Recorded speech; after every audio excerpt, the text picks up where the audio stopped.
Dans ce contexte de richesse, d'allongement de durée de vie, de liberté, à quoi doit servir un patrimoine? On pourrait prendre la définition des dictionnaires, parler de patrimoine biologique, artistique, intellectuel, financier.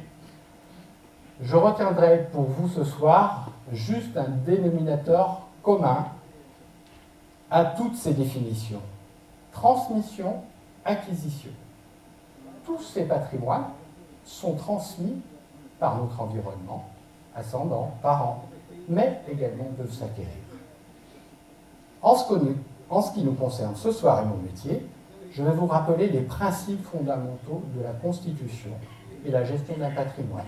Patrimoine privé, patrimoine professionnel, patrimoine culturel. Le cadre de vie, le cycle de la vie. Résidence principale, lieu de vie. C'est le premier étage de la construction d'un patrimoine d'une vie. Ce doit être l'abri atomique, le nid, le cocon, le lieu de ressourcement. Au plus il sera fort et protégé, au plus les risques pourront se prendre à l'extérieur. Il doit donc avoir un statut particulier. Protéger des créanciers, y compris du banquier. Protéger propriété du conjoint survivant pour qu'en cas de décès, celui-ci puisse décider seul. Protéger des risques de la vie comme l'incapacité, l'invalidité. En conclusion, acquisition, le plus tôt, c'est mieux.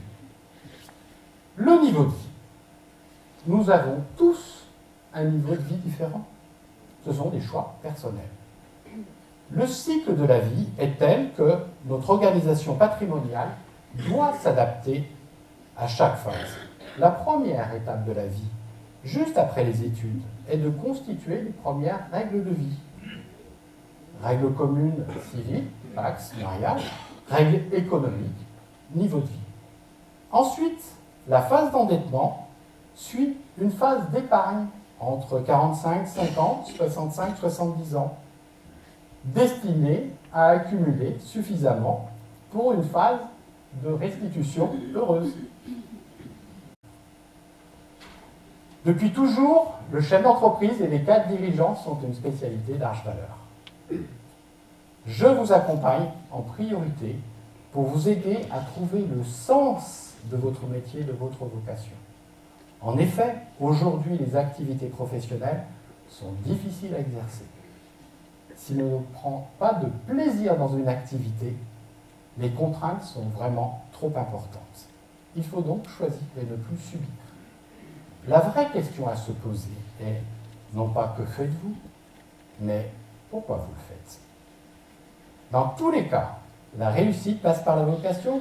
Les résultats seront, si c'est bien organisé, la reconnaissance, les revenus qui en découlent, et en fin de carrière, une transmission réussie. Bien entendu, j'organise également la protection contre tous les aléas de la vie, créanciers, décès, incapacité. La transmission. Transmission professionnelle ou fin d'activité. Étape essentielle, car elle est, d'une part, le résultat de toute une vie professionnelle, toute une vie d'activité, mais aussi le passage dans une autre vie. Compte tenu de l'espérance de vie, une troisième vie heureuse nous attend. Je vous accompagne pour les cadres dirigeants sur les stratégies de sortie, sur l'optimisation des indemnités de départ, sur la liquidation des retraites, date et montant. Et pour les dirigeants propriétaires de leur entreprise, il y a trois options, soit l'arrêt pour certaines professions libérales, soit la vente externe, soit la transmission familiale. Dans ce cas, mon accompagnement est beaucoup plus global. Coaching, aide aux décisions, stratégie, aide aux négociations, optimisation des retraites, date et montant, et bien sûr, reconstruction des équilibres après départ, cadre de vie, niveau de vie. Je ne valide aucune transmission ou fin de carrière tant qu'on n'a pas construit la vie d'après.